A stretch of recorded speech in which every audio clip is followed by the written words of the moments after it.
Good evening. 5 minute में हम class start करेंगे जैसे ही स्टूडेंट ऐड हो जाते हैं। ठीक है।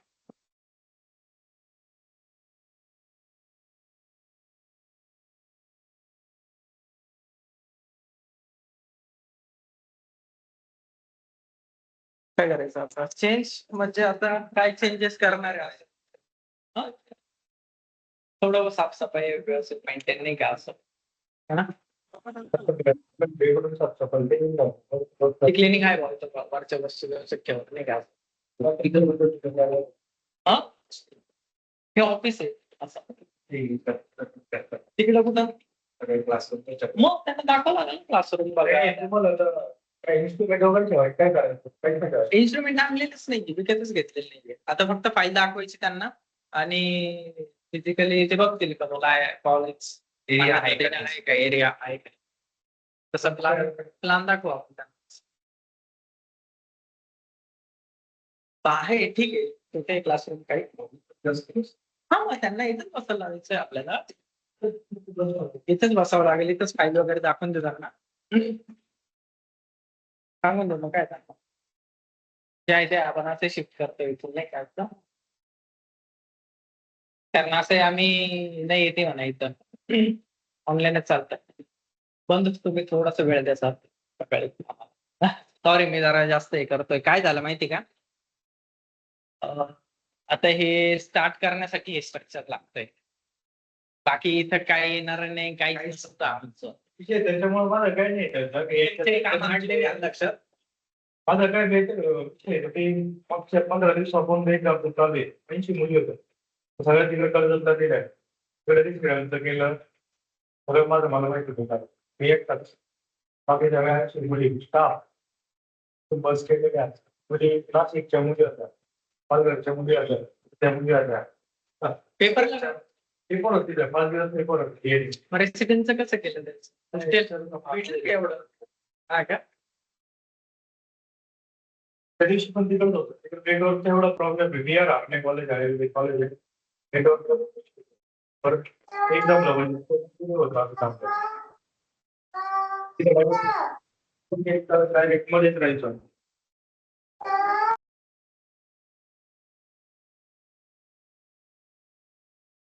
ही वर्षभराची मेहनत आहे राव सर. मुली पास नाही झाल्या तर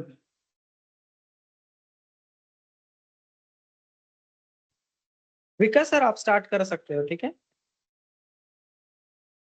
1 minute only. Okay okay.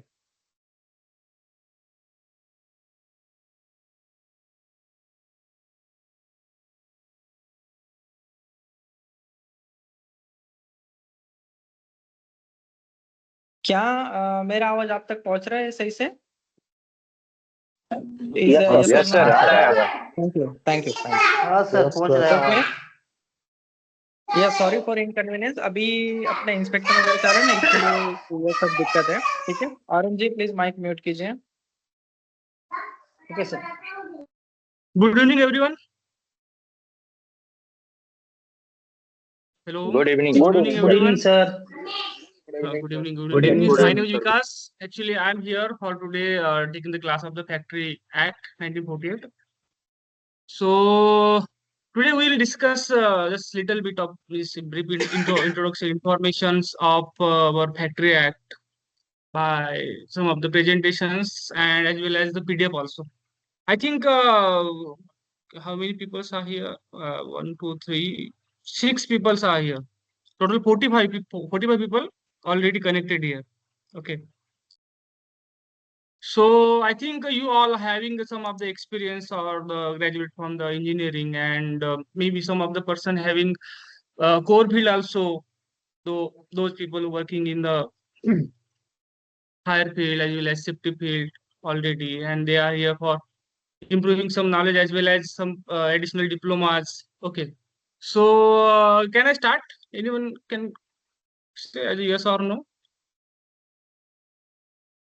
Yes sir. Yes sir. So Yes sir. our class, You can class will discuss start. in Hindi also. Yeah.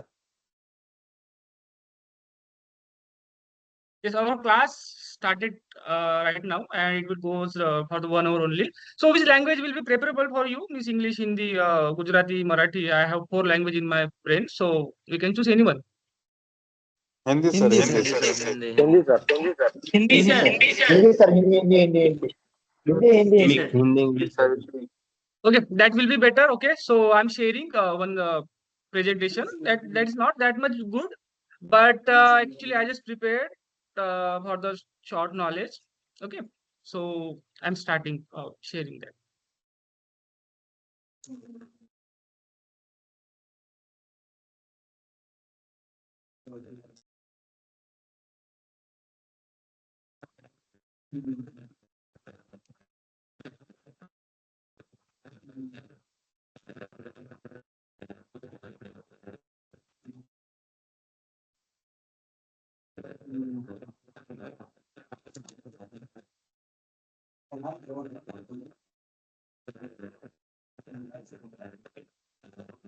Hi guys, my screen is visible to you as presentation is showing in Factory Act 1948. Yes sir visual sir Is this visible? Okay, it's good. So let's start. So can you everyone know that the Factory Act? What is Factory Act? Okay Anyone, I just want that interactive session, because whenever we just introducing something, so that time it will be better to just take in the two-way communication between each other. Okay. So let's. I want some answering from your side. Do you know the Factory Act? What exactly it is? ये factory act क्या होता है exactly मतलब factory act है क्या जो हम इतने पढ़ने वाले हैं या फिर हम देखने वाले छोटा सा इंट्रोडक्शन या फिर थोड़ा ब्रीफ देखने वाले तो वो है क्या एग्जैक्टली कोई बता सकता है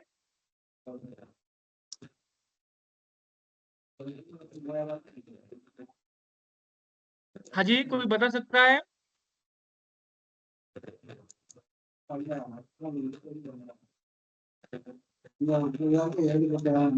सर फैक्ट्री एक्ट में हम जो फैक्ट्री में या इंडस्ट्रियल में काम करते हैं उसके बारे में रूल बताए गए हैं ओके दैट्स ग्रेट और कोई और इसमें कुछ अपडेट या फिर कुछ ऐसा इनोवेटिव कुछ आंसर देने वाला कोई है पर्सन यहाँ पे अवेलेबल अभी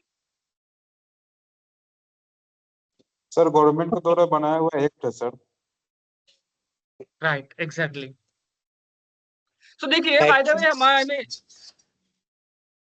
हेलो हाँ बोलिए हाँ एक्चुअली कोई भी फैक्ट्री में कोई गलत व्यवहार ना करे और कर्मचारियों के साथ सब सही व्यवहार हो जाए और कोई गलत हो रहा है उसके अगेंस्ट एक्शन हो इसके लिए ये फैक्ट्री एक्ट बनाया गया है कि कोई भी उसका फैक्ट्री में कोई भी दुरुपयोग ना करे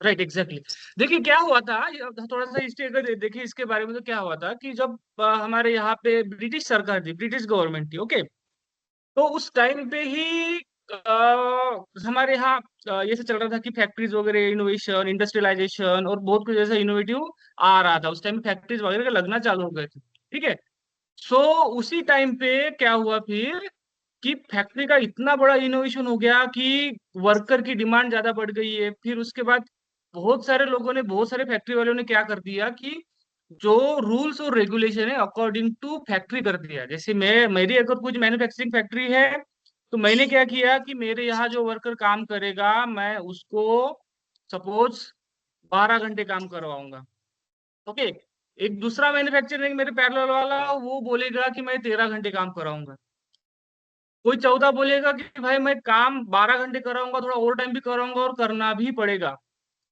कोई बोल रहा है कि नहीं मैं एक लेडीज को है वो कम कम पैसा दूंगा और जेंट्स को ज्यादा पैसा दूंगा अगर सेम काम कर रहे हो तो जैसे कोई पोछा मारने का कोई काम कर रहा है या फिर कोई भी काम कर रहा है तो अगर जेंट्स हो लेडीज हो तो अगर एक आदमी बोल रहा है कि मैं लेडीज को कम दूंगा जेंट्स को ज्यादा दूंगा तो ये सब थे ना ऑड इवन एक्टिविटी चल रही थी पहले के इसमें सो ब्रिटिश सरकार के इसमें ही जो फैक्ट्री एक्ट का एक बार स्टार्टिंग हो गया था उसी टाइम पे उन्होंने कुछ धीरे धीरे एक्ट लाना चालू कर दिए थे और अगर हम इसकी बात करें कि हम इंडिया की बात करें जैसे जब जब जब हमारा इंडिया इंडिपेंडेंट हुआ ओके 15 अगस्त को, उसके बाद जो है हमने उसको एक एक्ट की तरह, मतलब इंडियन एक्ट की तरह प्रेजेंट किया इसको, फैक्ट्री एक्ट 1948।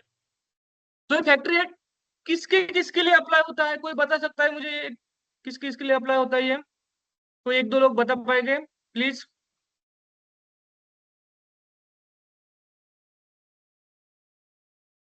सर या जहाँ पे 10 या 10 से ज्यादा लोग काम करते हैं एक्चुअली उसको फैक्ट्री बोलते हैं।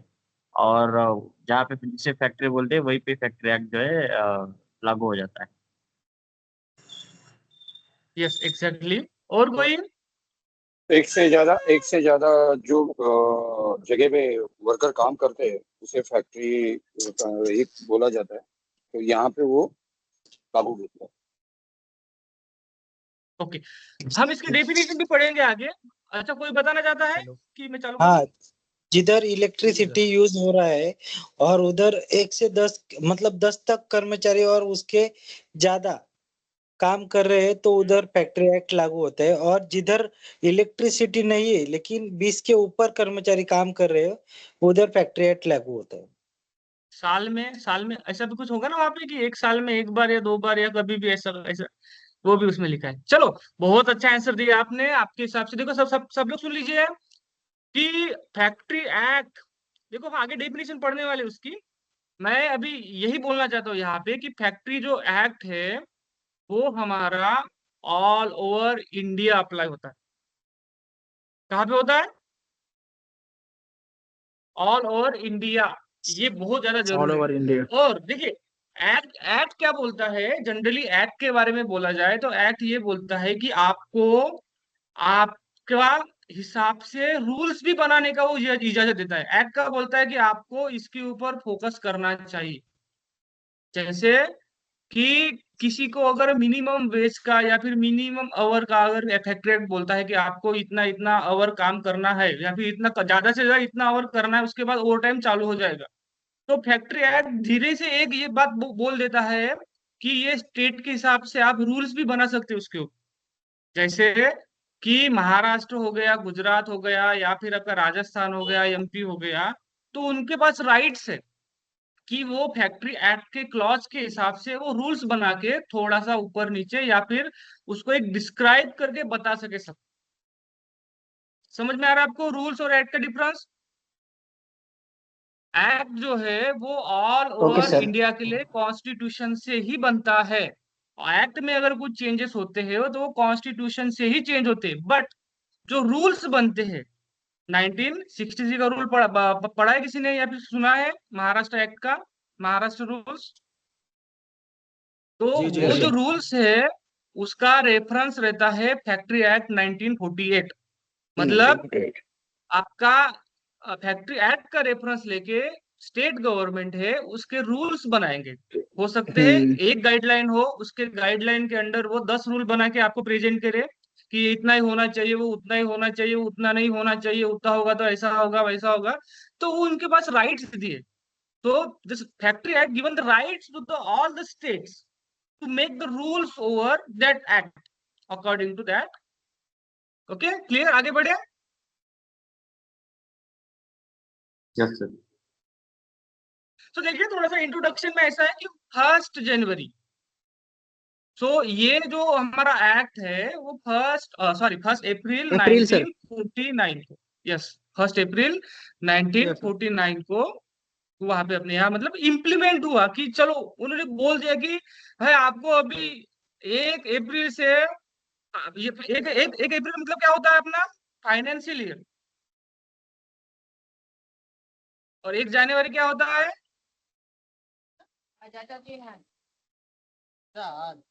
समझा? 1 जनवरी अपना कैलेंडर ईयर होता है। ये भी हमारे फैक्ट्री एक्ट में ही लिखा है। चलो आगे उसको देखते हैं हम कभी। तो देखिए ऑब्जेक्टिव, जैसे जैसे मैं बोलूं आपको कि ये जो हमारा फैक्ट्री एक्ट है वो 1 अप्रैल 1949 को हमारे इंडिया में इंप्लीमेंट किया गया। तो ऑब्वियस सी बात है कि अगर 1 अप्रैल को 1949 के बाद अगर ये इंप्लीमेंट किया गया तो वो सारे स्टेट उस टाइम पे जितने भी स्टेट्स थे तो सारे स्टेट को गाइडलाइन दी गई कि आपको इसके हिसाब से अकॉर्डिंग टू सिचुएशन कुछ कुछ रूल्स भी बनाने हैं, डिपेंड्स ऑन योर सिनेरियो, और उसके साथ साथ आपका जो भी स्टेट है, स्टेट के रूल्स रेगुलेशन है, तो आपको बनाना है। तो सारे के सारे जितने भी फैक्ट्री रूल्स है स्टेट वाइज, वो सारे 1949 के बाद में आए हैं। क्लियर? जो फैक्ट्री यस सर। एक्ट है वो सबसे पहले आया है, उसके बाद आपके रूल्स आते हैं, और वो भी with the reference of factory act. So यहाँ पे ऑब्जेक्टिव की बात करें तो ऑब्जेक्टिव क्या बोलता है? To regulate working condition in the factory and ensure health safety welfare of worker. तो देखिए, टू रेगुलेट वर्किंग कंडीशन मतलब क्या होता है? वर्किंग कंडीशन मतलब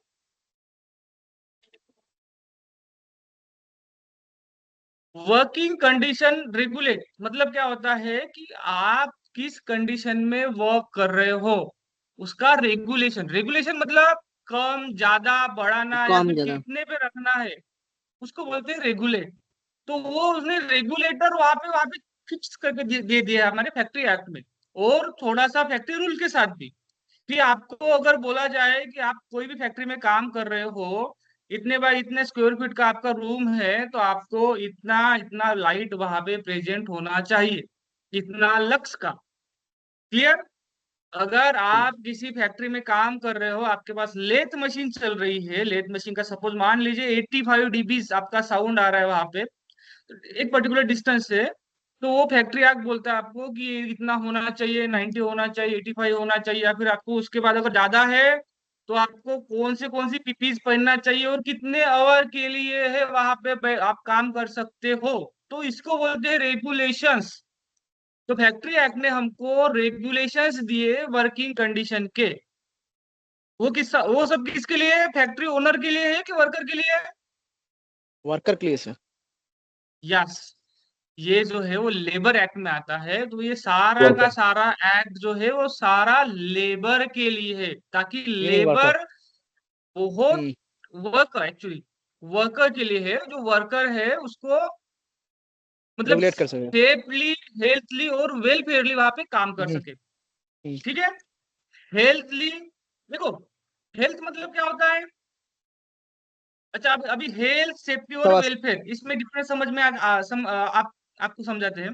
क्या होता है एक बार फिर से बता दीजिए, कोई कोई बता पाएगा तो? क्या सर? हेल्थ सेफ्टी और वेलफेयर। देखिए इसमें क्या बोला है ऑब्जेक्टिव में? To regulate working condition in the factory and ensure health safety and welfare. ये तीनों का डिफरेंस किसी को पता है? सर इसका स्वास्थ्य सुरक्षा और वेलफेयर फैसिलिटी वेलफेयर होना मतलब चाहिए। Condition sir. वेलफेयर मतलब कोई भी कंडीशन को रखा गया। मैं फैसिलिटीज है, अभी वेलफेयर मतलब फैसिलिटीज। फैसिलिटी। हाँ। सर देखो जो मैं भी अभी आपको साइड पे समझाता हूँ। कंडीशन है फैक्ट्री एक्ट के अनुसार, हेल्थ सेफ्टी और वेलफेयर के बारे में, हम्म। स्वास्थ्य संबंधित देखो और सुविधा के बारे में। हाँ। मैं उसको आपको अभी डिटेल में समझाता। देखिए अभी हेल्थ हेल्थ के बारे में अगर बोलो आपको, तो देखिए कभी भी कोई वर्कर कोई फैक्ट्री में काम कर रहा है, राइट? जी।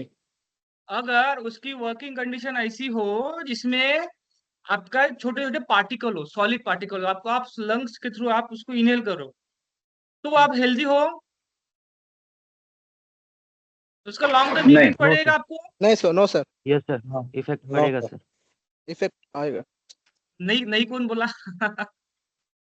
एक्चुअली देखो हेल्थ हेल्थ क्या बोलता है, देखो बहुत गहरा मीनिंग है, आपको समझना चाहिए। हेल्थ सेफ्टी वेलफेयर में बहुत डिफरेंस है। हेल्थ क्या बोलता है? कोई भी वर्किंग कंडीशन है, कोई भी वर्कर कोई भी फैक्ट्री में काम कर रहा है, तो आपका एनवायरमेंटल कंडीशन ऐसा होना चाहिए कि उसके ऊपर लॉन्ग टर्म में इम्पैक्ट ना आए। शॉर्ट टर्म वाला हम सेफ्टी में कंसिडर करेंगे, बट हेल्थ का जो है वो लॉन्ग टर्म में कंसिडर करते हैं। मतलब अगर आप बहुत हाई डीबी में अगर साउंड साउंड मतलब कोई सी मशीन है उसके पास खड़े हो, और आप डेली उसमें सुन रहे हो, जैसे 90 dB 100 dB या फिर 110 dB है, तो आपको अभी तो पता नहीं चलेगा ना, बट वो लॉन्ग टर्म में जैसे आप 10 साल 20 साल काम करोगे, तो आप सबसे पहले क्या होगा, आप दो साउंड में से डिफरेंशिएट नहीं कर पाओगे कि ये साउंड किसका है और वो साउंड किसका है। आपको पता चल रहा है क्या बोल रहा हूं मैं कि फर्स्ट कंडीशन मतलब आपका अगर ईयर लॉस का फर्स्ट कंडीशन बोला जाता है तो ये है कि you cannot distinguish two sound. Means if you are sitting inside the train and you just hear some another sound, but you cannot distinguish that two sound, whether that is train sound or that come from the any loudspeaker or any DJs, due to your sickness of your ear. Clear? So that's the first condition. And second, maybe you hear very less, means people have to speak very loudly for you. तो आपको लोगों को ज्यादा जोर से बोलना पड़ेगा आपको सुनाने के लिए, ये सेकंड कंडीशन आ जाती है। बट ये जो है वो 10 साल 20 साल का इम्पैक्ट है, तो ये आता है हेल्थ में। या फिर आप ऐसे कोई इंडस्ट्री में काम कर रहे हो, जैसे सॉडस्ट इंडस्ट्री है, कोई आरी मशीन है, कटिंग का काम चल रहा है, तो आप वहां पे काम कर रहे हो, तो वहां पे क्या हो सकता है कि ऐसा ऐसा कुछ चल रहा है वहां पे काम, जो आप कंटिन्यू इनहेल कर रहे हो सॉडस्ट को, तो आपको तुरंत कुछ नहीं लगेगा, बट कुछ साल बाद वो आपको लंग्स के ऊपर इम्पैक्ट देगा, आपका जो श्वास नलिका है उसमें प्रॉब्लम देगा, लंग्स डिसीज चालू हो जाएंगे। सेम चीज बोला जाए, कॉटन इंडस्ट्री में काम कर रहे हो, सपोज आप अगर कोई फैक्ट्री है जिसमें मतलब कॉटन इंडस्ट्री है, मैन्युफैक्चरिंग को करो, तो वहां पे भी आपका जो जो कॉटन का थ्रेड्स है वो आप इनहेल करोगे तो उसका भी इम्पैक्ट लॉन्ग टर्म जाएगा, वो आता है हेल्थ में। मॉनिटरिंग एनवायरमेंटल कंडीशंस, सेम चीज अगर देखा जाए, आप कोई फैक्ट्री में काम कर रहे हो, उसमें केमिकल्स है, केमिकल हो सकते हैं, यस सर। केमिकल फ्यूम्स हो सकते हैं, H2S हो सकता है, इसमें H2SO के fumes हो सकते हैं। There are many chemicals are available in the factory. You available in the cannot property. distinguish it with different way, and you can inhale them. That's a probability. मतलब आपके मैनेजर ने या फिर factory person ने ऐसा कुछ condition ही बना दिया कि आपको ईटीपी के पास काम करना पड़ रहा है कंटिन्यूअसली, और उसका जो वेस्ट का जो स्मेल है आपको कंटिन्यू लेना पड़ रहा है, तो उसका भी लॉन्ग टर्म इम्पैक्ट आएगा, वो सब आता है हेल्थ में। क्लियर? Clear sir. सबको क्लियर हो गया है? Yes, sir. Yes, sir. Sir, I have a doubt only. हाँ, yes. Yes. Sir, actually, health and welfare is related. Actually, same now. So, according to safety, we can use safety regarding like health and welfare also. Like welfare is facility management, and health is the safety related. So both are equal, na sir? I think, just have a doubt in my mind coming. Yes, I'm asking you. Okay, we are coming towards that. Actually, we just completed our health. After that, I am going towards the safety, and after that, Welfare. I will explain you welfare. Okay, so just wait a minute. We have limited time, as you like. I have to explain lots to you because it's basic knowledge. It's fundamental knowledge. No one can explain you at that much level, because everyone just compare, Yes, just yes, like yes. you. People just compare all these three things are same, but there is comma in between them. So people are not mad to just put up the three similar words. It's not possible to factory act. And are you agree with me? Yes, sir. Noted, sir. Yes. So let's go forward. Safety. Safety means safety is very common word. So people, whenever people working in the factory, so if there is some hazardous condition, just like he's climbing on the on the particularly height for the height work permit, so he just maybe fall down. So it's a failure of safety. He's not wearing the safety belt as well as gloves, goggles. That it may be possible that we can say that scaffolding is not proper, they don't have that toe guard, they don't have that particularly handrail, mid-rail, that particularly height, they cannot that distinguish the safety measures and supervisors also. So these all facilities come in the safety. The health are different and safety are different. Safety may impact you directly on the spot. Safety, if you are not taking the precaution of that, the safety may impact you directly on the spot. There may be the injury, first layer injury, second layer injury, but it's you can feel it directly today and today only. If you are not today or today, means tomorrow or 3 days after, this is very quickly actions. But the health is impact towards you for the 10 years or 20 years like that. If after that also if you leave your industry, then also that will impact to you. मतलब वो आप company छोड़ने के बाद भी आपको impact कर सकता है। चलो अभी वेलफेयर के पास आते हैं हम। तो देखिए Sir, टू रेगुलेट वर्किंग। हाँ जी। sir, yes, according to you, as a health is related like chronic effect and safety is like a acquired effect, right? No, sir. Exactly we Yes. Can say similar to that. Okay, so welfare क्या होता है? जैसे आप कोई भी industry में काम कर रहे हो तो आपको पैसा अच्छे से देना चाहिए कि नहीं देना चाहिए? देना चाहिए ना। तो वो Then, सेफ्टी का पार्ट नहीं है। yes, अगर कोई पैसा कम दे रहा है तो उसको हम अनसेफ नहीं बोलेंगे या फिर अनहेल्दी नहीं बोलेंगे, राइट? Yes sir. आपको वहां पे वॉशरूम फैसिलिटी अवेलेबल होनी चाहिए कि नहीं होनी चाहिए? Yes sir, water drinking water. Yes, water drinking available होनी चाहिए। अगर वहां पे लेडीज काम कर रही है एक पर्टिकुलर क्वांटिटी में तो वहां पे क्रैच भी होना चाहिए कि उनको बच्चों को रख वॉशरूम। सके वहां पे। यस सर, वॉशरूम होने वॉशरूम के लिए। चाहिए। अच्छा। वॉशरूम भी ऐसे होने चाहिए कि आपका ड्रिंकिंग वाटर है वो भी एकदम क्लोज नहीं होने चाहिए, उसे वो पर्टिकुलर हाँ, डिस्टेंस के बाद होना चाहिए, वीकली बाय राइट? क्लीनिंग होना चाहिए सर। यस, क्लीनिंग होनी चाहिए। सो हाँ, these are facility is come under the available. Welfare. Okay, yes, I know. Do understand? अभी अभी आपको डिफरेंस समझ में आ गया तीनों का? Yes sir, of course. अभी आई तो नो। आपने बोलोगे ना तीनों चीजें एक ही है ओके सर। करके। So no sir. So means no, objective of clear, factory sir. Act आपको मतलब, हाँ, so to regulate working condition in the factory to ensure the health safety and welfare all three things. Factory act आपको fair wages के बारे में भी बात करता है, इसके वजह से उन्होंने वेलफेयर भी बनाना है। आप फैक्ट्री एक्ट आपको वॉशरूम प्रोवाइड करने की, this is your rights actually. आपका अधिकार है कि वहां पे जहां पे भी काम कर रहे हो आपको वॉशरूम जाने की सुविधा हो, क्रैच हो, इम्प्लीमेंट। आपको ड्रिंकिंग वाटर हो, वाटर की भी कुछ पैरामीटर है वो उन्होंने फुलफिल करना चाहिए, तो वो सब वहां पे फॉलो होना चाहिए। तो वो उसका मीनिंग है। क्लियर? आगे बढ़े अभी। Yes sir. Yes sir. तो देखिए यहाँ पे अप्लाइड टू ये डेफिनेशन बोल दी थी, फैक्ट्री विद 10 और more worker with the power, factory with 20 or more worker without power.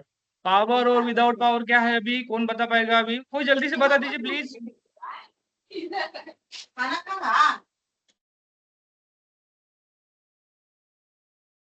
कोई Power जल्दी से means बता पाएंगे? power means that means sir with electricity से रिलेट कर रहा है सर। पावर मीन्स इलेक्ट्रिसिटी के साथ काम कर रहा है 20 वर्कर। ठीक है सर, ऐसा है। देखिए 10 अगर आदमी काम मैं कर रहा मेरे है घर में, विदाउट। हाँ जी हाँ जी, देखिए मैं अभी जल्दी जल्दी थोड़ा बता देता हूँ, अपने पास टाइम का भी लिमिटेशन है इसकी वजह से। देखिए अगर मैं अपने घर में लाइट जला के कुछ ऐसा कुछ अगरबत्ती बनाने का काम कर रहा हूँ मेरे हाथ से, ओके, मेरे पास हाथ है ऐसे, मेरे पास स्टिक आती है, मैं स्टिक लेके आता हूँ और मेरे पास सॉल्यूशन है अगरबत्ती का, तो मैं से अगरबत्ती बनाने का काम करता हूँ। Is this manufacturing process? Yes sir. Yes yes Yes, sir. Exactly, yes sir. मैं मैन्युफैक्चरिंग कर रहा हूँ और मेरे पास तो इसको आप पावर बोलोगे कि नहीं बोलोगे? पावर और विदाउट विदाउट पावर, मैं इलेक्ट्रिक यूज कर रहा हूँ ऐसा कुछ, मतलब Power, use without light with के लिए power. खाली। Yes sir, with power. देखिए यहाँ पे टू Without डिस्टिंग्विश power, आ sir. गया आपके। Without. क्या विदाउट पावर। देखिए उसमें कंडीशन ये है कि आप वो पावर आपके मैन्युफैक्चरिंग प्रोसेस के लिए यूज करना चाहिए, पावर इक्विपमेंट, पावर मशीन, या फिर मैं वो सेम अगरबत्ती मेरे पास कोई ऐसी मशीन है कि वो मशीन ऑटोमेटिकली उसको रोल करके दे रही है, तो वो मशीन पावर कंज्यूम करे, उस टाइम पे वो पावर विद पावर आएगा। बट मैं हाथ से यूज कर रहा हूँ और मैं खाली एनवायरमेंट कंडीशन के लिए लाइट यूज कर रहा हूँ, तो we cannot call as a power. एक बार फिर से बता रहा हूँ कि अगर मैं मेरी मैन्युफैक्चरिंग प्रोसेस के लिए मशीन्स या फिर ऐसा कुछ यूज कर रहा हूँ जिसमें पावर यूज हो रहा है, क्लियर? अगर कुछ मैं हैंड ऑपरेटेड मशीन यूज कर रहा हूँ तो भी पावर नहीं बोलेंगे। ड्रिलिंग का काम कर रहा हूँ मैं हैंड ऑपरेटेड, तो वो पावर नहीं है। आपने देखा होगा कहीं पंचिंग मशीन आती थी पहले, पंचिंग मशीन मतलब वो फ्लाई व्हील को घुमा दो, उसमें पावर स्टोर होता है, फिर सडनली उसको छोड़ दो तो वो ऐसा उसको पंच कर देता था। देखा है किसी ने? नहीं देखा है No, sir. जैसे एक फ्लाई व्हील आता है, फ्लाई व्हील का काम क्या होता है? एनर्जी स्टोर करना। हम धीरे धीरे घुमाते हो, एक बार घूमने लगता है, बहुत अच्छा सा एनर्जी स्टोर करता है, फिर सडनली छोड़ दो तो वो कहीं ना कहीं शेप दे देता है। मतलब आप हाथ से काम कर रहे हो, ऐसा कोई इक्विपमेंट, अच्छा ग्रिंडर तो देखा होगा, हाथ से घूमने हाँ वाला। यस सर, ग्राइंडर देखा है। ग्राइंडर देखा है, ओके। और हाथ से होल करने वाली मतलब ड्रिलिंग मशीन देखी किसी ने? वो वाड़ाई लोग, मतलब जो सुतार लोग है वो काम करते हैं। देखा देखा। Yes power drill, yes sir, ठीक है, देखा तो है। पावर ड्रिल देखा सबने देखा देखी सर। होगी। हाँ सर, देखा सर। हाँ, हाँ यस सर। तो वो आता है विदाउट पावर, काम सेम हो रहा है, बट उस मशीन में इलेक्ट्रिसिटी काम नहीं कर रहे वो लोग, वो हाथ से कर रहे हैं, तो वो विदाउट पावर हो गया। ठीक है, डिफरेंस क्लियर है सबको? आगे बढ़े। देखो हमारे पास यस काम सर, टाइम बहुत यस कम सर, रहता है एक्चुअली। यस सर, क्लियर है। ओके बेटा, तो देखिए ऑब्जेक्टिव ऑब्जेक्टिव क्या, ऑब्जेक्टिव ऑफ एक्ट, ये हमने अभी थोड़ी देर पहले देख लिया था कि to ensure the health safety and welfare of the worker, to regulate the working hour बहुत जरूरी है, to employment of the human and young person. अभी हम थोड़ी देर बाद देखेंगे कि यंग पर्सन क्या होते हैं, वुमेन्स क्या होती है। मतलब वुमेन्स का तो डेफिनेशन नहीं दिया है यहाँ पे, क्योंकि वुमेन्स जो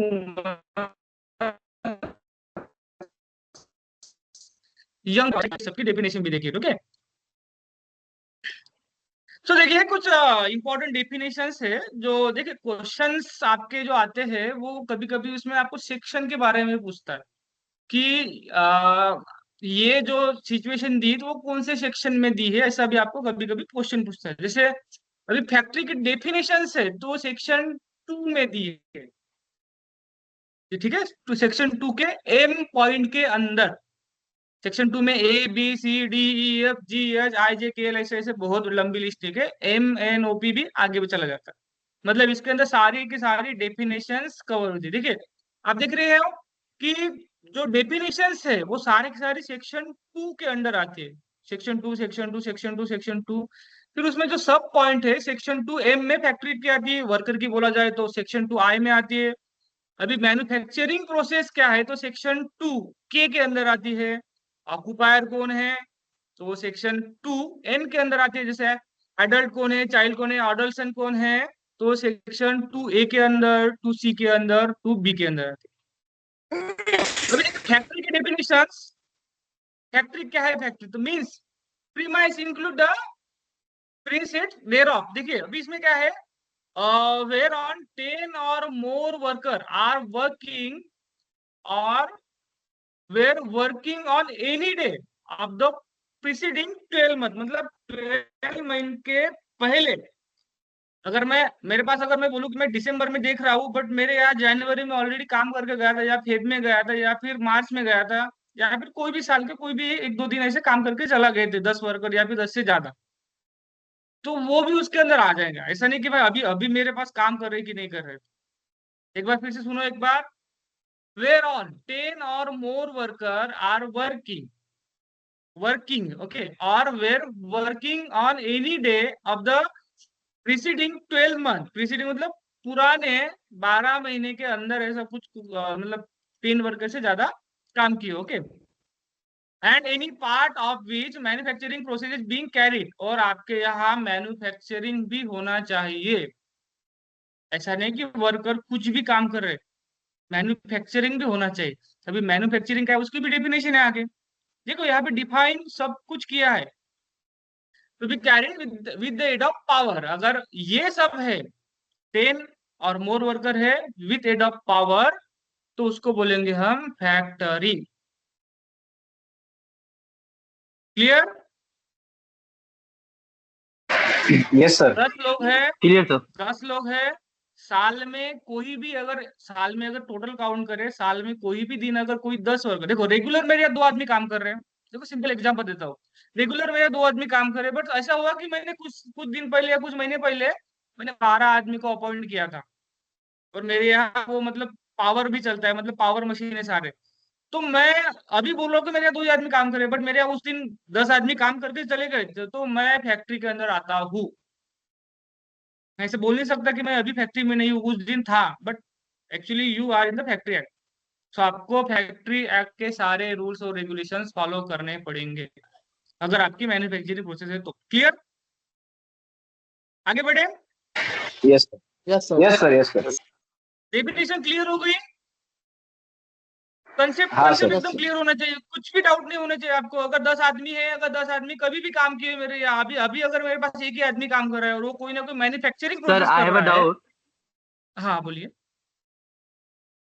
एक्चुअली सर ये 12 मंथ तक होना चाहिए, 12 मंथ कोई मतलब एग्जैक्ट है, या अगर 6 मंथ ऐसा कंसीडर कर सकते? सपोज मान लो कि मैं काम कर रहा हूँ, मतलब मेरे पास फैक्ट्री है, कोई मैं मैन्युफैक्चर का काम करवा रहा हूँ सर, मेरे पास 10-12 आदमी है, और वो 6 मंथ के अंदर, मतलब मेरे को ऐसा कंसीडर करना है 12 मंथ ऐसा कुछ वो है, मैं कंफ्यूज हो गया सर। मतलब नहीं, जैसे आपने बोला साल सर भर के 12 नहीं, साल भर 12 के महीने। अंदर में ही मेरा मैन्युफैक्चर होना चाहिए, या फिर कुछ ऐसा वो है, कोई ऑब्जेक्टिव है कि या 6 मंथ या 3 मंथ या 4 मंथ का क्राइटेरिया हो, ऐसा कुछ? सर नहीं, मेरा ऐसा क्वेश्चन नहीं, है कि देखिए। ये कौन से मंथ को फाइनेंशियल ईयर कंसीडर किया जाएगा या कैलेंडर ईयर? हाँ, ओके ओके, हम आते हैं, सब इसमें आते हैं। देखिए, अभी यहाँ पे जो हम बात कर रहे हैं, यहाँ पे हम कैलेंडर ईयर की बात कर रहे हैं। ये जो हमारा फैक्ट्री एक्ट है, वो कैलेंडर ईयर पे ज्यादा से ज्यादा बात करता है। हम आगे कैलेंडर ईयर की डेफिनेशन भी देखने वाले, calendar, what is the calendar year. Okay.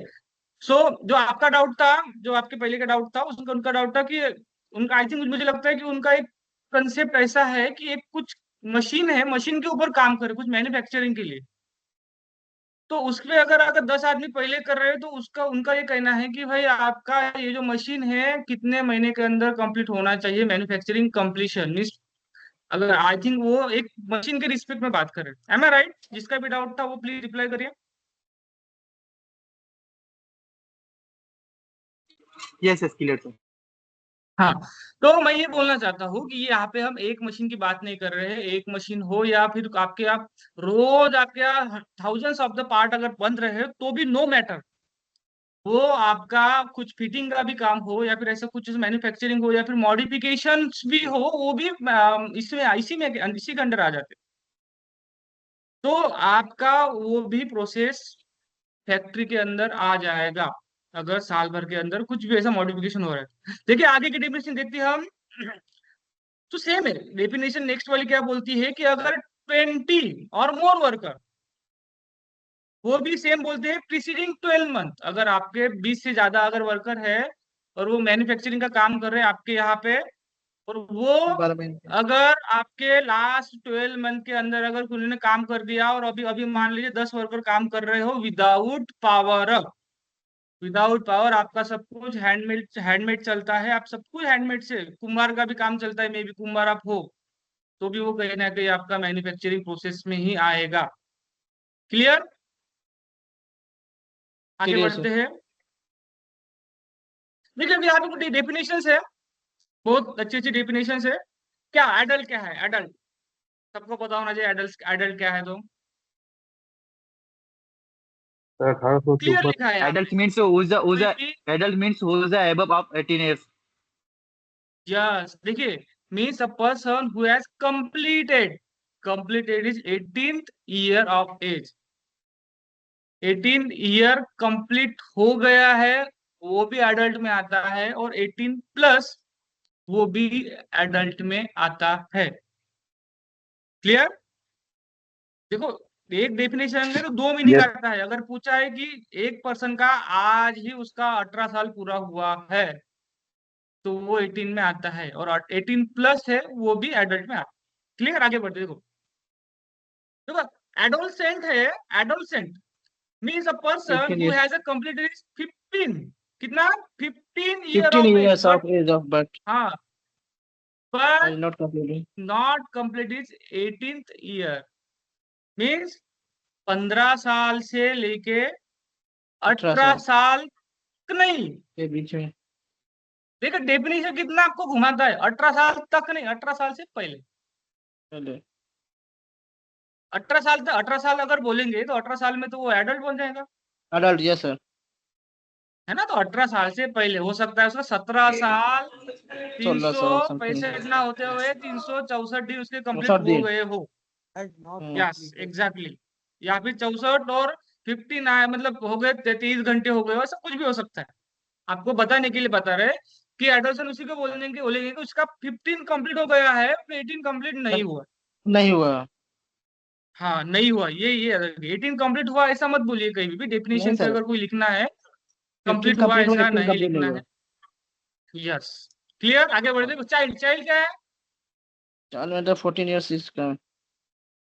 15, 15, 14 क्यों बोल रहे हैं? देखो, 15 सॉरी। हाँ 15 है जिसका, हाँ जिसका जो एज है वो 15 कंप्लीट नहीं हुआ है। नहीं हुआ। ना 15 कंप्लीट हो गया तो उसको क्या बोलेंगे? Adolescent. Adolescent, adolescent. Exactly, yes. Clear है? देखो ये डेफिनेशन पढ़ते समय ये आपको पता होना चाहिए कि एक यस सर, यस टाइम, एक सर, सेकंड का भी अगर डिफरेंस आया तो वो किस में चला जाएगा। Yes sir. रॉन्ग डेफिनेशन या फिर रॉन्ग इंटरप्रिटेशन आपसे नहीं होना चाहिए। ये मेरा एम है। आपको देखो इतना समझाने का मीनिंग मेरा ये है कि आप आगे भी जो पढ़ो, जो भी आप आगे भी पढ़ना चाहोगे, जो भी पढ़ोगे, तो उसमें आपको उतना मतलब वो डीपली होना चाहिए नॉलेज। क्योंकि ये फैक्ट्री जो एक्ट है वो बहुत बड़ा सिलेबस रहता है, वो सा इतना इजीली कवर नहीं होता, बहुत सारा आपको सेल्फ भी करना पड़ेगा। बट मैं यस आपको सर। कुछ की पॉइंट दूंगा या फिर ऐसा कुछ स्पार्क दे दूंगा, तो उसके हिसाब से आप इंटरेस्ट से पढ़ना चालू करोगे। क्लियर? चलो आगे बढ़ते हैं अभी। ओके तो सर। देखिए कैलेंडर ईयर, कैलेंडर ईयर क्या बोलता है? Calendar year means the period of the 12 month beginning with the first day of the January in the year. साल का जो जनवरी है वहां से पहले दिन, जनवरी के पहले दिन से, दिन। 1 जनवरी से अगर कुछ स्टार्ट होता है तो उसको हम कैलेंडर ईयर ऐसे बोलते हैं। क्लियर? जी सर। जी सर। ठीक है, तो देखिए अभी यहाँ पे अगर कुछ देखा जाए एक शॉर्ट में, देखो हमारे पास अभी ऐसा 1 घंटे का है, अब ज्यादा टाइम भी नहीं लेता है, कि मैं आपको एक प्रीव्यू देता हूँ अभी, मतलब ऐसा क्या क्या है, क्या क्या सेक्शंस। देखिए यहाँ पे ऐसे सेक्शंस रहते हैं, सेक्शन है अभी। सेक्शन 11 कुछ कुछ इंपॉर्टेंट सेक्शन है। देखो आगे हम थोड़ा सा इंपॉर्टेंट भी पढ़ेंगे भी, डाउट्स हो तो बाद में भी ले सकते हैं, बट आपको मैं अभी एक ओवरव्यू दे देता हूँ, 10 बजे से पहले हमको खत्म भी करना है। ओके, सो देखिए सेक्शन से क्लीनलीनेस, अभी इसमें देखा जाए तो सेक्शन 11 आपको क्लीनलीनेस के बारे में बात करता है। तो ये क्लीनलीनेस में क्या क्या आ जाएगा? जैसे आपको वॉशरूम जो क्लीन करने की बात चली थोड़ी देर पहले, यस सर। उसकी फ्रीक्वेंसी, फ्रीक्वेंसी कितनी होनी चाहिए, वहां पे चेकलिस्ट भी होनी चाहिए, वो भी वहां पे मेंशन किया रहता है। कौन करेगा वो भी वहां पे मेंशन किया रहता है, जी सर। राइट? तो वो सब लिखा है वहां पे क्लीननेस में। फिर सेक्शन देखो, ये सब चीजें भी जब जैसे ही ऑडिट होती है, जैसे फैक्ट्री, फैक्ट्री की ऑडिट जब होती है तो वो सब चीजें आपकी चेक होती है। जैसे फैक्ट्री, जैसे कोई ऑडिटर वहां पे गया है तो आपको वॉशरूम में जाएगा, वो उसको नहीं भी लगी होगी हो तो भी वो जाएगा वहां पे और क्या चेक करेगा कि आपका वॉशरूम में आपकी जो चेकलिस्ट है वो लगी है कि नहीं लगी है। लगी हो तो फिर डेट चेक करेगा, लास्ट टाइम कब हुई थी। अगर वो मैच नहीं होती वो लिख के आ जाएगा, बाद में ऑब्जेक्शन दे देगा सब। सेक्शन 12 क्या बोलता है आपको? Disposal of the waste and effluent. ये क्या होता है, किसी को पता है? Site wastages, sir. That is scrap and uh, that means wastages जो site पे निकलता है या housekeeping It's related to या our waste management only. waste management. Waste management. तो देखिए केमिकल या आप, बायोलॉजिकल स्लजेस होते हैं। हेलो हाँ जी, हाँ हेलो जी बोलिए। तो बायोमेडिकल हाँ जी वेस्ट, बोलिए। केमिकल या केमिकल केमिकल या बायोलॉजिकल स्लजेस होते हैं जो, जैसे अगर हम वेस्ट वाटर ट्रीट कर रहे हैं तो ट्रीटेबिलिटी के बाद से उसमें स्लज निकलते हैं, वो भी स्लज इसमें काउंट होता है। और इफ्लुएंस होते हैं कि उसको अंडरग्राउंड पॉल्यूशन कंट्रोल बोर्ड के भेजना होता है बाहर, तो उसको हम ऐसे डिस्चार्ज नहीं कर सकते इंडस्ट्रीज में वेस्ट वाटर में। एग्जैक्टली, तो ये इसमें consider. Exactly. 1 minute, 1 minute.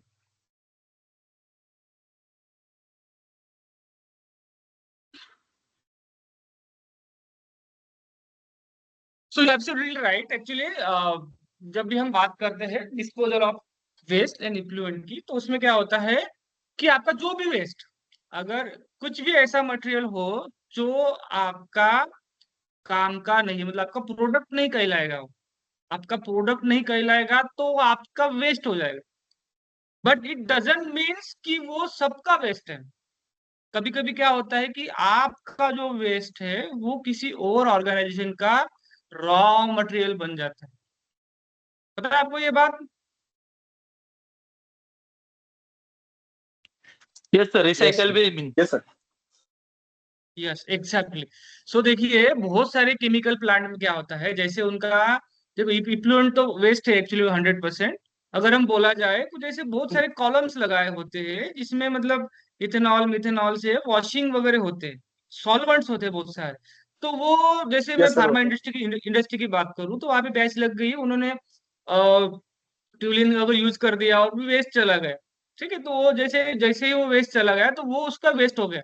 But वो जो ट्यूलिन है वो जैसे मैं मेरी फार्मा कंपनी वो मेरे लिए वेस्ट है, तो वह मैं उसका मैनेजमेंट ऐसे करूंगा, हो सकता है वो किसी का रॉ मटेरियल हो यस सर। या फिर मुझे उसको डिस्पोज करना पड़े। तो जो भी है अगर मुझे डिस्पोज करना है, उसको जलाना है या फिर ऐसा कुछ करना है, तो वो कैसे मैं कर रहा हूँ अकॉर्डिंग टू गाइडलाइन है कि नहीं है, वो है। या फिर मैं उसको सेल कर रहा हूँ, देखो दोनों चीज अलग है, डिस्पोज और सेल।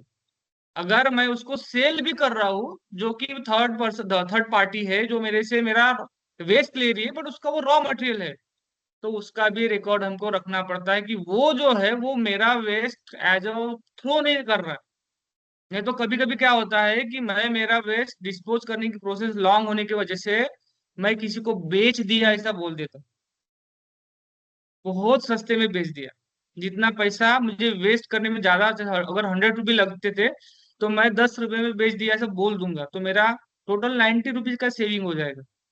और वो क्या करेगा, वो छोटी सी इंडस्ट्री होगी तो कुछ भी कर लेगा ऐसा। बट ऐसा नहीं होना चाहिए। वो भी रिकॉर्ड रखते हैं कि मैंने जो वेस्ट बेचा है वो वहां पे रीयूज हो रहा है या फिर ऐसा कुछ क्या क्या प्रोसेस हो रहा है, उसका भी एक डाटा हम लेते हैं। या फिर जो भी परचेसर है वो ऑथराइज है कि नहीं, इसका भी वहां पे मेंशंस रहता है। ठीक है, ये तो हो गया वेस्ट। इफ्लुएंट क्या होता है, इफ्लुएंट ऐसा होता है जो आपका, जैसे आप वॉशरूम भी जाते हो या फिर कहीं भी जाते हो, तो आपने ईटीपी प्लांट के बारे में सुना है? किसी ने सुना है ETP, effluent treatment Yes, sir. Plant? Yes, sir. जी सर सुना I है। seen that also. Yes sir. I seen that also. हाँ यस यस एग्जैक्टली। सो इसमें क्या होता है कि आपका जो भी केमिकल वेस्ट या फिर आपका जो भी मतलब वॉश बेसिन में वॉश कर दिया हो, या फिर आप आपका जो वॉशरूम वगैरह हो तो उसका सारा पानी या फिर ऐसे सारा टोटल जो आपका वेस्ट है, वाटर वेस्ट या फिर इफ्लुएंट वेस्ट, वो सारा एक घूम फिर के बाय नेचुरली, और वो कैन से वो वहां पे पंप भी लगे हो सकते हैं, सब सक्शन पंप। सो वो उसके थ्रू एक ईटीपी में आता है, इफ्लुएंट ट्रीटमेंट प्लांट। फिर उसमें primary treatment, secondary treatment, coagulation, settlement, फिर वहां पे बहुत सारी प्रोसेस होके उसको वाटर को रिसाइकल करके वो जो प्योर वाटर है वो बहुत बार तो गार्डनिंग के लिए यूज किया जाता है, या फिर वो जो पानी है उसको फिर फ्लो कर दिया जाता है अगर गार्डनिंग नहीं हो तो।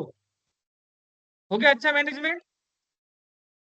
बट यस इसमें क्या है, ऐसा कभी नहीं होता कि आपका पानी अच्छा निकल गया और उसमें कुछ भी रॉ मटेरियल नहीं बचा, हजार्डस वेस्ट नहीं बचा, ऐसा कभी नहीं होता। आपका वहां पे हजार्डस वेस्ट भी मिलेगा, उसको भी डिस्पोज कैसे करना है उसकी भी एक पॉलिसी बनती है। तो वो भी आपको डिस्पोज करने का एक प्रोसेस वहां पे दिया गया है, फिर वो हजार्डस वेस्ट मैनेजमेंट रूल के अंदर आता है। यहाँ पे तो खाली बोल दिया है कि आपको डिस्पोज कैसे करना है, फिर वो उन्होंने एक नया रूल बना दिया, hazardous waste management rule. Okay, आगे बढ़े। Yes sir. Yes sir. Effluent yes sir. Effluent सबको पता चल गया। Yes sir. चलो चलो अभी यस वेंटिलेशन सर। और टेम्परेचर के बारे में बात करते हैं। देखो सेक्शन 13 वेंटिलेशन और टेम्परेचर के बारे में बात करेगा तो देखो वेंटिलेशन जरूरी है हर जगह। हाँ सर हाँ। हाँ बहुत जगह जरूरी है, बट कुछ कुछ ऐसे भी होते हैं कि जहाँ पे वेंटिलेशन हम दे ही नहीं सकते। कोई एग्जांपल दे पाएगा कि हमें वेंटिलेशन वहां पे नहीं देना चाहिए ऐसा कुछ? It's related mostly of confined related. So mostly area is like two enclosure. There are presenters two toxic chemicals, two toxic gases there. So if you are providing their ventilation, so that means relate to heat that can that can related in the future for explosion also maybe. Okay, so okay, it's very good explanation from you.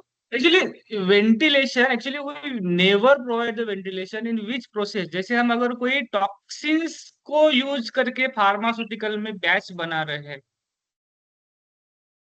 अगर वो room ऐसा है, वो isolated room है, उसको person भी allowed नहीं है, फिर ऐसा कोई प्रोसेस चल रहा है, तो उस टाइम में वेंटिलेशन यूज नहीं करते, वहां पे दूसरा प्रोसेस होता है, फ्यूमिगेशन उसको एक्चुअली वो सक्शन करते हैं, राइट। तो वो भी प्रोसेस होता है।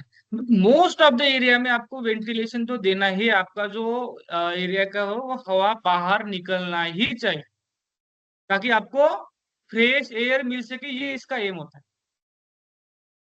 और वेंटिलेशन का मेन पर्पज यही है कि आपकी जो थोड़ी सी हीटअप एयर है, या फिर आपका जो एटमॉस्फेयर में जो डस्ट मॉइस्चर या फिर ऐसा कुछ ज्यादा बना है, वो बाहर मिल जाए, और उसका जो मेन कॉज है वो आपको जो फ्रेश एयर वहां से आपको इन हो सके, ताकि आपको अनकंफर्टेबल फील ना हो। क्लियर। और वेंटिलेशन में भी बहुत बार ऐसा आपको क्लियर मेंशन किया जाता है कि आपका इसका फ्लो कितना होना चाहिए, फ्लो कैसे मेजर करे, राइट। ये भी यहाँ पे मेंशन रहता है आपको कि मतलब कि आपका इतना इतना बड़ा एरिया है, तो आपको उतना आपको फ्लो कम से कम रखना ही पड़ेगा। ऐसा ना हो कि बहुत बड़ा हॉल है, उसमें खाली एक छोटा सा पंखा दे दिया और बोल रहे हो वेंटिलेशन दिया है। तो ये भी actually this also the rules breakage, we cannot bypass that rules, because it's directly mentioned that you have to ventilate the area, and they suddenly written there in the factory act, we can say that particularly Maharashtra state have, or the state department have the rights to create as a rules over that. Then that state creates the rules for that particularly whatever they are there.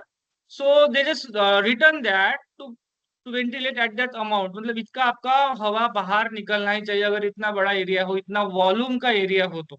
सो वो सब आ जाते हैं rules के अंदर, but ventilation देना है ये आपका एक्ट बोल देता है।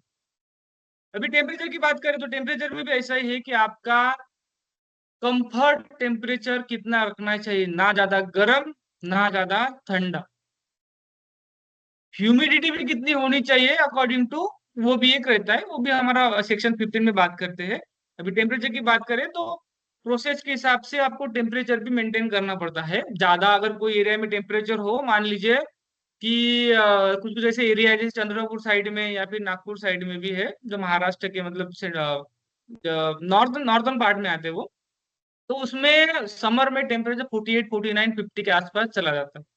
अगर आप कोई मैन्युफैक्चरिंग प्रोसेस में काम कर रहे हो, तो आप अगर उसने टेम्परेचर पे काम कर रहे हो तो आपका कंफर्टनेस नहीं रहेगा, तो वो कहीं ना कहीं आपको हेल्थ इश्यू देगा, या फिर आपको वेलफेयर में नहीं आएगा, मतलब मानसिक संतुष्टि आपको नहीं देगा। तो वो भी आपको एक जो कंफर्टेबल टेम्परेचर है वो रखना है। ऐसा कहीं नहीं बोला जाता कि आपको हर जगह एसी ही लगाना है, खाली वो एक कंफर्ट टेम्परेचर के अंडर आपको रखना पड़ता है, ऐसा वहां पे मेंशन रहता है। ओके, सो अभी आगे बढ़े जाए तो डस्ट एंड फ्यूम्स कंट्रोल।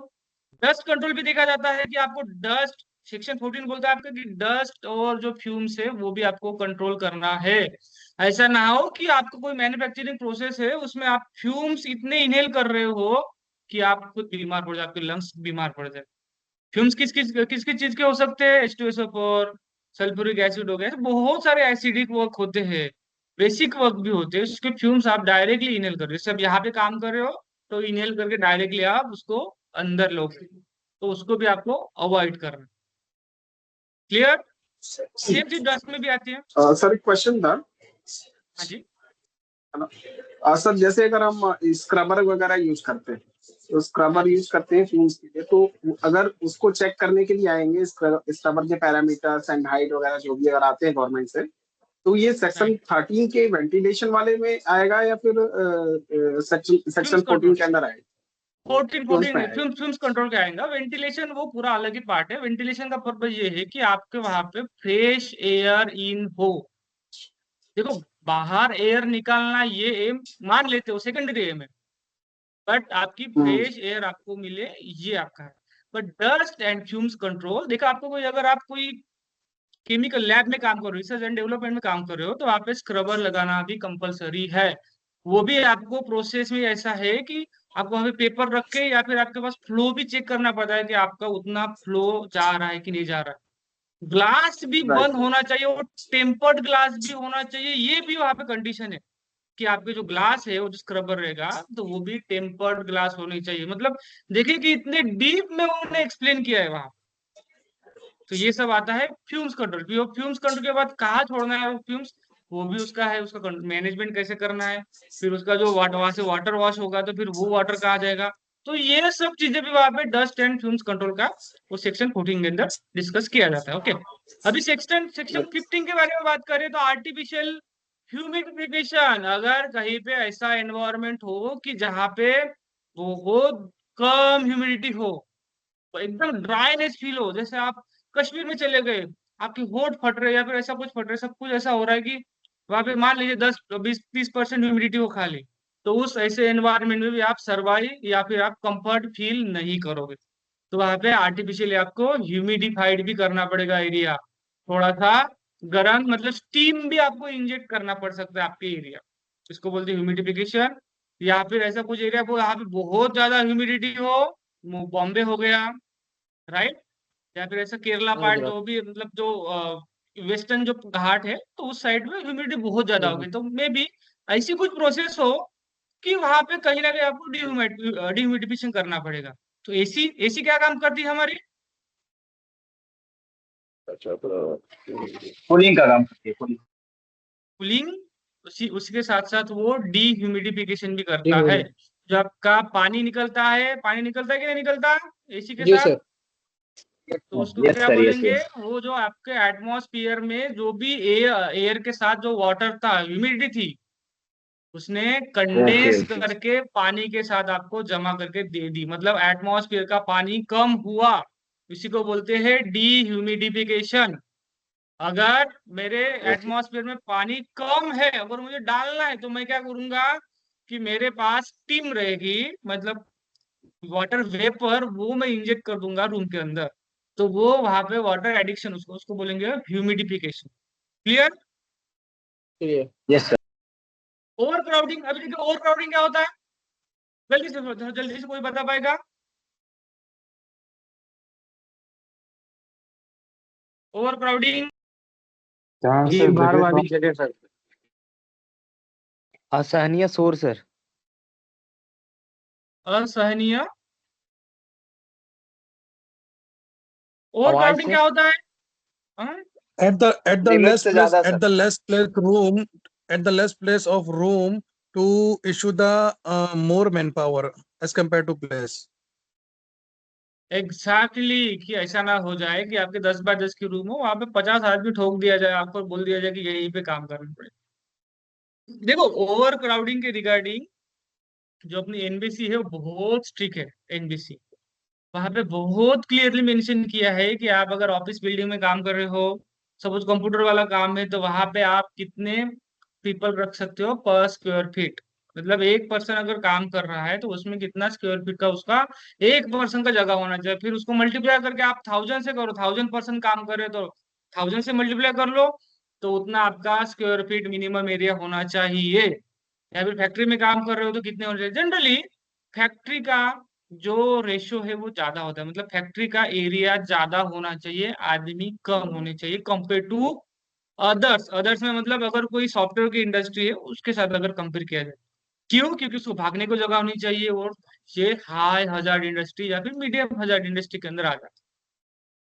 ठीक है, तो उसके बारे में भी उन्होंने मतलब रूल्स में बहुत ज्यादा क्लियरली मेंशन किया जाता है कि क्राउडिंग कितनी होनी चाहिए, ज्यादा से ज्यादा कितने लोग वहां पे अलाउड रहेंगे। ठीक है, अभी लाइटिंग के बारे में बात करेंगे तो लाइटिंग में क्या आएगा कि आपकी जो लाइटिंग है, जो मैंने अभी स्टार्टिंग में बात कर दिया था कि आपका जो भी एक रूम है जहाँ पे काम कर रहे हो आप, तो वहां पे लाइट कितना होना चाहिए, उससे ज्यादा या कम, दोनों अलाउड नहीं। कम होगा तो क्या होगा,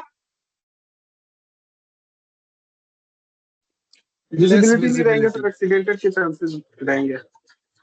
यस, मतलब आपको देखने के लिए बहुत, you have to just means बहुत ज्यादा आपको फोकस करके देखना पड़ेगा, राइट। उस टाइम पे आपके आईज में इम्पैक्ट आएगा, और ज्यादा होगा तो भी प्रॉब्लम है। प्यूपिल्स, प्यूपिल्स के बारे में पता है किसी को, प्यूपिल्स क्या होता है, जो आई में होता है, छोटा बड़ा होता है, कभी देखा है प्यूपिल्स। No sir. नहीं प्यूपिल्स क्या सर। होता है, हम लोग अगर आग आग आग देखिए ना, आग आग के अंदर एक छोटा सा ब्लैक कलर का डॉट होता है, तो उसमें अगर हम लाइट मतलब इंजेक्ट करे, मतलब वही एक ऐसा मतलब ये लेंस है अपना कि वो लाइट को लेंस, ये अंदर लेने का काम करता है, राइट। ओ तो अगर बहुत ज्यादा लाइट अवेलेबल है एटमॉस्फेयर में, सपोज मान लीजिए थाउजेंड्स थाउजेंड्स सब में बहुत ज्यादा लाइट अवेलेबल है, तो हमारा प्यूपिल छोटा हो जाता है ताकि कम लाइट एंटर कर सके। अगर सेम साइज रहेगा तो ज्यादा होने के बहुत ज्यादा लाइट चला जाएगा, और कम होने के बाद बहुत कम आएगा। तो बहुत ज्यादा लाइट है तो हमारा प्यूपिल्स छोटा हो जाता है, और बहुत कम अगर लाइट है तो वो प्यूपिल्स हमारा बड़ा हो जाता है, कि वो ढूंढता है कि लाइट कहाँ से अंदर आ सके, तो वो छोटा बड़ा होने का वहां पे प्रोसेस होता है। क्लियर है? यस तो सर। अगर ज्यादा रहेगा तो भी कम प्रॉब्लम, और कम रहेगा तो भी प्रॉब्लम। इनको तो एकदम परफेक्ट लाइटिंग होना चाहिए, बहुत ज्यादा भी नहीं बहुत कम भी नहीं, ज्यादा रिफ्लेक्शन भी नहीं होना चाहिए। ओके। सो ड्रिंकिंग वाटर, अभी ड्रिंकिंग वाटर का भी नियम आ जाता है कि आपको ड्रिंकिंग वाटर प्रोवाइड करना है, उसके भी कुछ फिर रूल्स अगर देखा जाए तो फिर कितना टीडीएस वगैरह होना चाहिए, ये सब चीजें वहां पे आ जाती है। ठीक है, अभी टाइम ऑलमोस्ट हो रहा है हमारा। लेटरिन एंड यूरिनल्स ये होने चाहिए, कितने आदमी हो तो उसके कितने आदमी के लिए लैट्रिन और यूरिन होने चाहिए। अगर 500 हो तो होना चाहिए, या फिर ज्यादा हो तो उसके बारे में ये एक बात करता है। स्पिटून्स, स्पिटून्स क्या होता है? टुकदान तो सर, जल्दी टुकदान बताइए। थूकने थूकने के लिए यूज होता है। थूकने के लिए सर। हाँ, अगर कोई कोई बोलता है भाई आपको कि यहाँ आपको थूकना नहीं है, तो उसको बताना पड़ता है कि भाई कहाँ थूकना है। थूकना तो है, ये तो पता है, जी सर। वो तो थूकेगा। अगर किसी ने मावा खाया है तो 100% थूकेगा। तो अगर कोई अगर बोलता है किसी को भाई यहाँ थूकना मना है, तो उसको एक डायरेक्शन भी होना चाहिए कि भाई यहाँ थूको करके, तब चल के क्राउड मैनेजमेंट मतलब स्पीटूल्स का मतलब काम बराबर हो पाएगा। थूकना नहीं है बोल दिया तो थूकना तो फिर कहीं ना कहीं थूकेगा ही वो। तो स्पीटूल्स भी वहां पे वो एक बड़ा रोल प्ले करता है।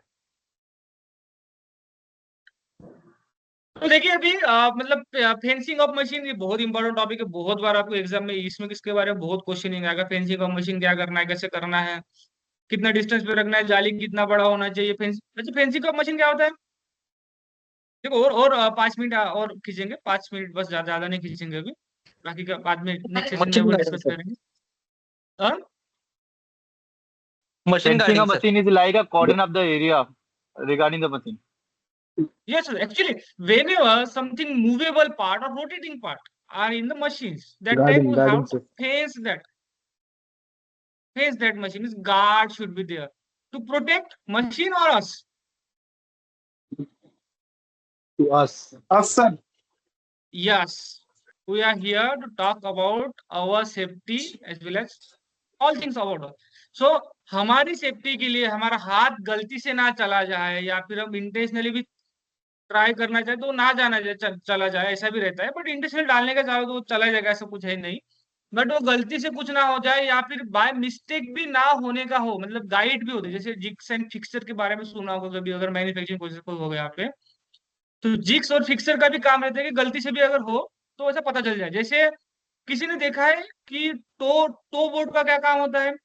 टो बोर्ड का यूज करते हैं हम स्क्रैप होल्डिंग पे। स्टेप फोल्डिंग में करते हैं सर, ऊपर से कोई भी लूज मटेरियल ना गिरे फोल्डिंग इसके से लिए। बचने के लिए यस, और टू और प्रिवेंट लूज इसका आइटम। हाँ, ये तो हो गया लूज आइटम का। दूसरा उसका एक काम भी है, पता है क्या है? कि अगर आप पीछे जा रहे हो या फिर आगे जा रहे हो, और आप एक काम पे फोकस कर रहे हो, जैसे काम पे फोकस कर रहे हो, तो आपका अच्छा आपका जो टो है वो आप पैर आगे और पीछे लोगे, तो आपका टो आगे या पीछे टच हो जाएगा टो बोर्ड पे। अगर टो बोर्ड है वहां पे टच हो जाएगा। तो अगर आप पीछे जा रहे हो, ऐसा टच हो गया, तो आप उसको पता, आपको सेंस हो जाएगा कि पीछे अभी एंड हो गया, उसके पीछे हमें नहीं जाना है। जी सर। Okay sir. तो आप बाय गलती से भी जाने का ट्राई करो तो भी आपको टो बोर्ड ने आपके बता दिया है कि इसके पीछे नहीं जाना है करके। सो ये यही काम मतलब फेंसिंग का भी रहता है कि आप इंटेंशनली ना भी करना चाहो तो भी आपको प्रोटेक्ट करे। Clear? Actually understood what exactly I have to speak, that two works of that particularly two board means to protect that particularly loose material to fall down, and secondary is to just guide that particularly operator or just working person to your working platform has ended. So that's the work of jigs and fixer. Okay, that was one of the example of that. There are many such also there. So employees of the young person of the dangerous machine. Employment of the young person. अगर कोई dangerous machine है तो वहां पे young person को कभी भी काम पे नहीं रखना है, ये हमारा फैक्ट्री एक्ट बोलता है। किसको रखना है फिर? Experience holder sir, committed adult experience holder experience holder नहीं, एडल्ट। क्यों ऐसे Adult. कर रहे हो?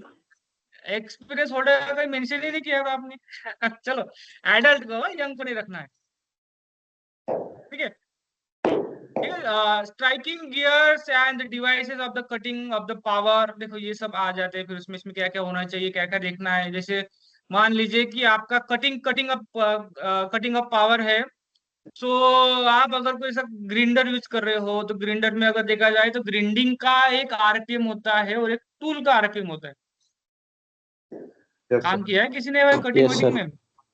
Yes, sir. तो किसका आरपीएम Yes. ज्यादा हो तो चलेगा? बुलेट का आपकी व्हील का व्हील का सर, व्हील का ज्यादा व्हील होना का चाहिए सर। मशीन।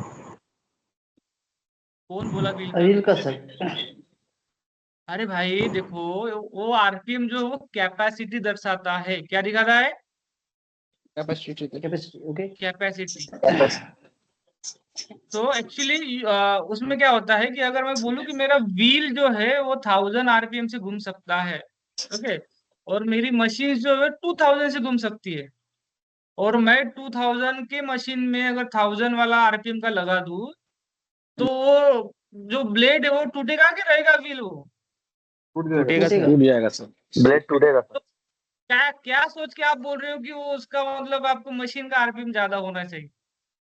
नहीं सर, व्हील का बोला गया सर। व्हील का सर बोले। व्हील का सर। व्हील का होना चाहिए ज्यादा सर। नहीं, मैंने मशीन का बहुत से लोगों ने सुना है इसलिए मैं बोला, सॉरी। नहीं नहीं सर, तो इसमें व्हील नो का नो आरपीएम ऑलवेज ज्यादा होना चाहिए। जब ज्यादा भी होना आप चाहिए। चेक करने जाओगे तो व्हील का आरपीएम ऐसा ना हो कि आपका कुछ थर्ड क्लास एकदम व्हील लेके आ गया कोई बहुत ब्रांडेड मशीन में, मशीन का आरपीएम बहुत ज्यादा है और वो लगा के दे और वो ज्यादा स्पीड में घुमा रहा है, तो 100% उसको ब्रेक का चांस रहेगा, 100% रहेगा उसमें, ओके। तो आगे जी बढ़ते हैं। सर। स्ट्राइकिंग गियर का प्रोहिबिशन ऑफ एम्प्लॉय तो कॉटन ओपनर वगैरह, जो कॉटन ओपनर है वो आपकी जो होते मशीन हैं। जो कपड़ा बनाने की जो फैक्ट्री रहती है उसमें रहता है वो कॉटन ओपनर वगैरह, okay. Various safety measures include hoist lift, सबको पता होगा, और सबको पता होगा वो फैक्ट्री मतलब फॉर्म नंबर 9, 10, 11 के बारे में हो गए सब ऑलमोस्ट।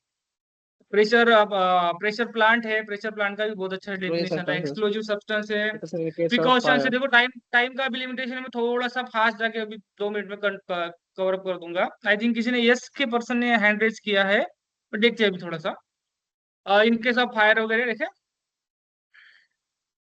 देखिए सेक्शन 42 है, वॉशिंग फैसिलिटीज वगैरह है, वो सब facility for the storing and drawing the clothes. देखा है कभी किसी ने कि ऐसा होता है कहीं फैक्ट्री के अंदर ड्राइंग और हाँ सर, देखा है सर। होता वो है? होता है। पीवीसी सूट पे जब कोई केमिकल गिरता है ना, तो उसको क्लीनिंग के लिए एक स्टोरेज एरिया बनाया रहता है, उसमें क्लॉथिंग को क्लीनिंग करने के लिए उसमें फैसिलिटी दिया रहता है सर। एग्जैक्टली वहां पे रहता है। और वो सब वहां पे क्लीन होना चाहिए, उसके भी गाइडलाइंस होते हैं। जैसे कोई अगर कोई बायो बायो हजार्डस वेस्ट वाला कुछ एरिया हो जिसमें आपको डबल लेयर ट्रिपल लेयर पहनना हो, बायोलॉजिकल, सो उसमें आपको वो जो होता है वो सारे फैसिलिटी आपको प्रोवाइड रहता है, उसका सर्टिफिकेशन भी आता है, ठीक है। आगे बढ़ते हैं। फर्स्ट एड अप्लायंसेस हो गया, कैंटीन हो गया, कंपलसरी है वो तो 250 वर्क को होना चाहिए। Shelter, rest room, lunch room, भाई अगर रास्ते में खाना नहीं खाना खाना ऐसा भी कुछ होता है कि आपको एक पर्टिकुलरली एरिया डेडिकेट दे दे कि भाई आपको यहाँ जाके लंच करना है या फिर डिनर जो भी करना है वो। क्रैच हो गया, अगर 30 वुमन से अगर ज्यादा है तो आपको फिर क्रैच भी देना चाहिए, क्योंकि उनके बच्चे भी होंगे, फिर बच्चे होंगे तो वहाँ पे उनको रखना पड़ेगा वहाँ पे, राइट। तो वेलफेयर ऑफ ऑफिसर्स हो गया, जैसे वेलफेयर ऑफिसर मतलब वो वेलफेयर ऑफिसर 500 वर्कर से ज्यादा है तो वो देखेगा कि भाई मेरे वर्कर को कि वेलफेयर फैसिलिटी मिल रही कि नहीं मिल रही है।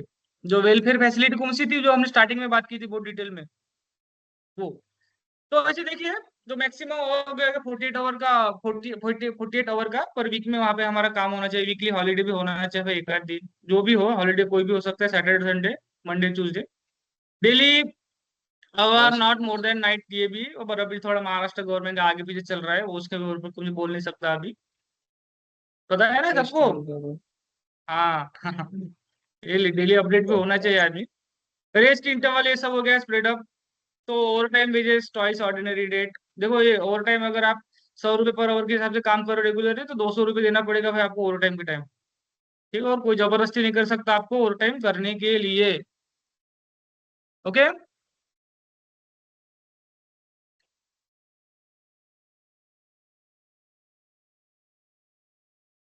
No child below 14 years।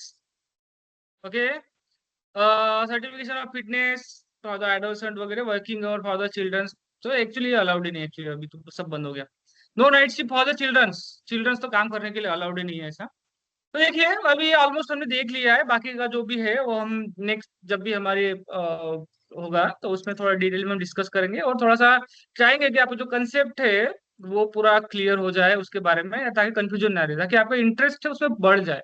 देखो कोई भी अगर यस सर। पर्सन हो अगर वो इंटरेस्ट से पढ़ेगा तो ही वो मतलब आगे बढ़ेगा। देखो यहाँ पे मैं 100% कवर तो नहीं कर पाऊंगा, क्योंकि फैक्ट्री एक्ट है बनाने के लिए इतने साल लगे हैं, और ऐसा बोल नहीं सकते कि भाई ईच एंड एवरी टॉपिक मैं अभी कवर करूंगा और आपको 100% याद भी हो जाएगा, ऐसा जरूरी नहीं होता, क्योंकि ये right clear.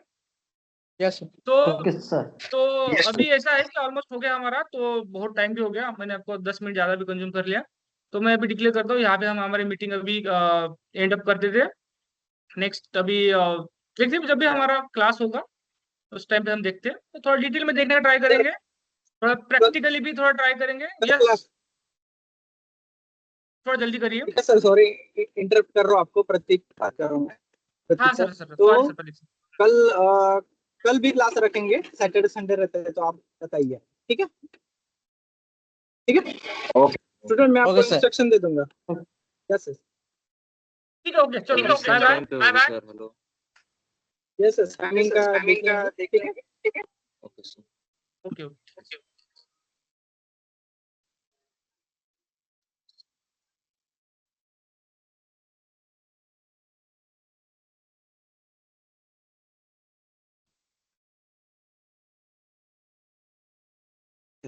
Okay bye, take care guys.